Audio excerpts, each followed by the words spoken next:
بسم اللہ الرحمن الرحیم۔ درود و سلام خاتم النبی حضرت محمد مصطفیٰ صلی اللہ علیہ وسلم پر اور ان کی آل پر۔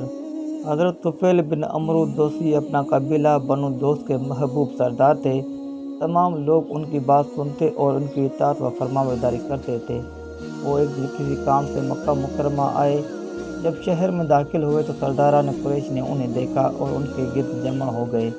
انہوں نے ان سے پوچھا، تم کون ہو؟ انہوں نے بتایا کہ میں قبیلہ بنی دوس کا سردار طفیل بن عمرو ہوں۔ انہوں نے آپس میں ایک دوسرے کو منعقد نگاہوں سے دیکھا۔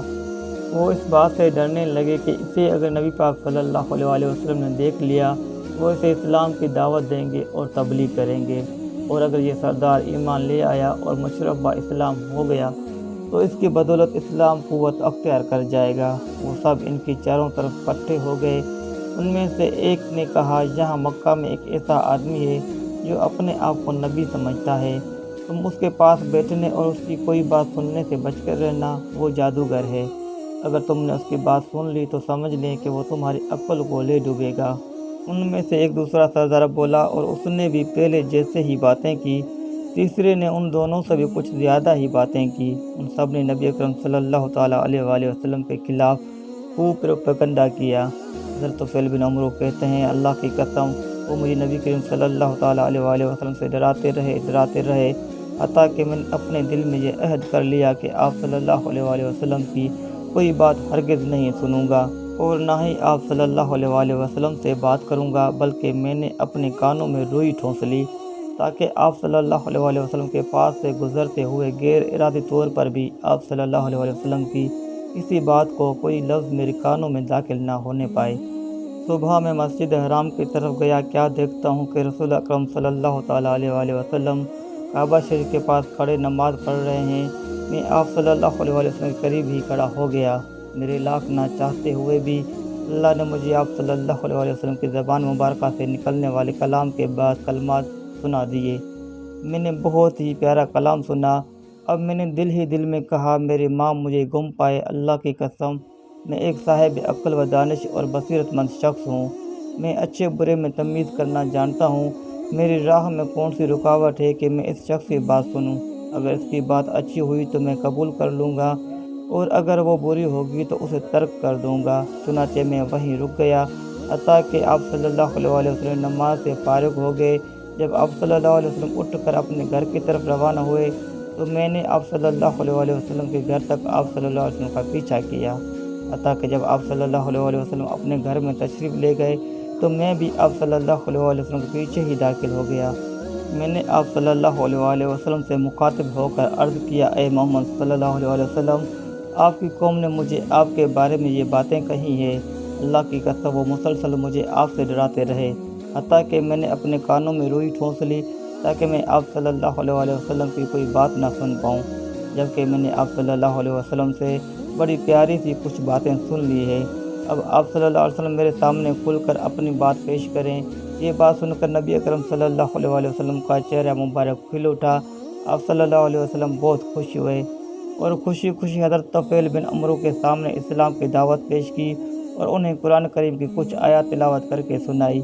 یہ شعری کلام سن کر حضرت طفیل بن عمرو پر وجد کی حالت طاری ہو گئی۔ شاعر سے کلام کو سمجھتے تھے، لیکن یہ کلام ایسا تھا کہ پہلے کبھی اس جیسا سنا نہیں تھا۔ بے اختیار پکار اٹھے، اللہ کی قسم میں نے آج تک نہ اس سے بہتر کلام سنا، نہ آپ کی باتوں سے بڑھ کر کوئی پرحکمت بات سنی۔ میں گواہی دیتا ہوں کہ آپ اللہ کے سچے رسول ہیں اور آپ کی دعوت مجھے دل و جان سے قبول ہے۔ اس طرح حضرت طفیل بن عمرو رضی اللہ تعالیٰ عنہ اچانک اسلام کی دولت سے مالا مال ہو گئے۔ قریش کی ساری تدبیریں دھری کی دھری رہ گئی۔ حضرت طفیل رضی اللہ تعالیٰ عنہ نبی اکرم صلی اللہ علیہ وسلم سے کہنے لگے، یا رسول اللہ صلی اللہ علیہ وسلم، میں اپنی قوم کا سربراہ مقتدا ہوں، وہ سب میری اطاعت و فرمانبرداری کرتے ہیں۔ اب میں لوٹ کر ان کی طرف جا رہا ہوں اور انہیں اسلام کی دعوت دوں گا۔ اب حضرت طفیل رضی اللہ تعالیٰ عنہ مکہ مکرمہ سے نکلے اور بڑی تیزی کے ساتھ اپنی قوم کی طرف روانہ ہو گئے۔ ان کے دل میں دین اسلام کی نشر و اشاعت کا جذبہ موجود تھا۔ وہ راستے میں آنے والے پہاڑوں کو سر کرتے جا رہے تھے اور سامنے آنے والی وادیوں کو پار کرتے گئے، یہاں تک کہ وہ اپنی قوم کے علاقے میں پہنچ گئے۔ جب وہ اپنی حویلی میں داخل ہوئے تو سب سے پہلے ان کے پاس ان کے والد آئے وہ عمر رسیدہ بوڑھے تھے۔ حضرت طفیل رضی اللہ تعالیٰ عنہ نے انہیں دیکھتے ہی کہا، ابا جان، اب میرا اور آپ کا راستہ الگ الگ ہے۔ میں آپ کا کچھ نہیں لگتا اور آپ میرے کچھ نہیں لگتے۔ والد نے کہا، بیٹا یہ سب اس لیے ہے۔ حضرت طفیل رضی اللہ تعالیٰ عنہ نے فرمایا، میں مسلمان ہو گیا ہوں اور میں نے حضرت محمد مصطفیٰ صلی اللہ علیہ وسلم کے دین کی اتباع اور پیروی شروع کر دی ہے۔ ان کے والد نے کہا، بیٹا میرا دین بھی وہی ہے جو تیرا دین ہے۔ حضرت طفیل رضی اللہ تعالیٰ عنہ نے ان سے مطالبہ کیا کہ اگر میری بات ہے تو جائیں، غسل کریں اور دھلا ہوا پاک لباس پہن کر آئیں، تاکہ میں آپ کو بھی وہ تعلیم سکھاؤں جو میں سیکھ کر آیا ہوں۔ ان کے والد بلا میں گئے، غسل کیا اور پاکیزہ لباس پہن کر آ گئے۔ اب حضرت طفیل رضی اللہ تعالیٰ عنہ نے انہیں اسلام کی طرف دعوت دی، وہ مشرف اسلام ہو گئے۔ پھر حضرت طفیل رضی اللہ تعالیٰ عنہ اپنے گھر تشریف لے گئے۔ وہاں ان کی بیوی ان کے پاس آئی تو ان سے بھی انہوں نے وہی بات کہی کہ مجھ سے ہٹ کر رہیں، آج سے میری اور آپ کی راہیں الگ الگ ہیں، نہ میں آپ کا کچھ لگتا ہوں اور نہ ہی آپ میری کچھ لگتی ہیں۔ انہوں نے عرض کیا، میرے ماں باپ آپ پر نثار ہوں، آخر وجہ کیا ہے؟ تو انہوں نے فرمایا کہ میرے اور آپ کے مابین اسلام نے تفریق علیحدگی کر دی ہے، اس لیے کہ میں نے حضرت محمد مصطفیٰ صلی اللہ علیہ وسلم کا دین اختیار کر لیا ہے۔ اس پر انہوں نے بھی کہا، میرا دین تو وہی ہے جو آپ کا ہے۔ اس پر حضرت طفیل رضی اللہ تعالیٰ عنہ نے انہیں بھی حکم دیا کہ جاؤ، غسل و طہارت کرو اور اس کے بعد میرے پاس واپس آؤ۔ وہ اسی وقت اٹھی اور روانہ ہو گئی۔ ان کا ایک بت تھا جس کا نام ذوالشرح تھا۔ وہ اس کی تعظیم کرتے تھے اور سمجھتے تھے کہ جس نے اس کی عبادت و پوجا ترک کی اسے وہ بت سزا دیتا ہے۔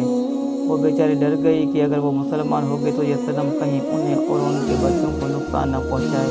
چنانچہ وہ ان کی طرف واپس لوٹ گئی اور کہنے لگی، آپ پر میرے ماں باپ فدا ہوں، کیا آپ کو اپنے بچوں پر ذوالشرح سے ڈر نہیں لگتا؟ حضرت طفیل رضی اللہ تعالیٰ عنہ نے فرمایا، تم جاؤ اور اس بات کی میں تمہیں ضمانت دیتا ہوں کہ ذوالشرح ہمارے بچوں کو کوئی نقصان نہیں پہنچائے گا۔ وہ گئی، غسل کیا اور ان کی خدمت میں حاضر ہو گئی۔ انہوں نے انہیں اسلام کی دعوت پیش کی اور وہ بھی اسلام لے آئی۔ اب حضرت طفیل بن عمر رضی اللہ تعالیٰ عنہ نے اپنی قوم کے لوگوں میں ادھر ادھر چکر کاٹنے شروع کیے، گھر گھر جا کر لوگوں کو اسلام کی دعوت پیش کی۔ ان کی مجلسوں اور بیٹھکوں میں جا نکلتے، ان کے راستوں میں ان سے ملتے، لیکن انہوں نے اسلام لانے اور ذوالشرح کی پوجا چھوڑنے سے انکار کر دیا۔ حضرت طفیل رضی اللہ تعالیٰ عنہ ناراض ہو کر مکہ مکرمہ روانہ ہو گئے۔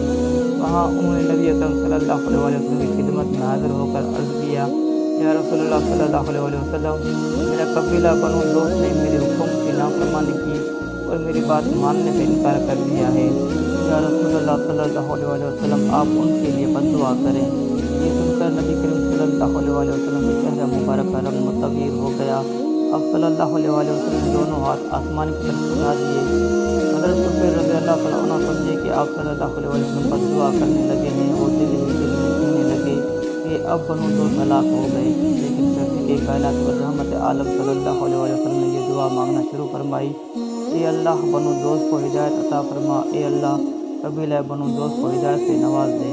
پھر آپ صلی اللہ علیہ وسلم حضرت طفیل رضی اللہ تعالیٰ عنہ کی طرف متوجہ ہوئے اور انہیں حکم فرمایا، اپنی قوم کی طرف لوٹ جاؤ اور انہیں اسلام کی دعوت دو۔ لیکن دعوت و تبلیغ کا یہ کام بڑے پیار اور نرمی سے کرنا، چنانچہ وہ اپنے قبیلے کی طرف لوٹ گئے، انہیں لگاتار دعوت دیتے رہے، یہاں تک کہ قبیلے والے سب لوگ مسلمان ہو گئے۔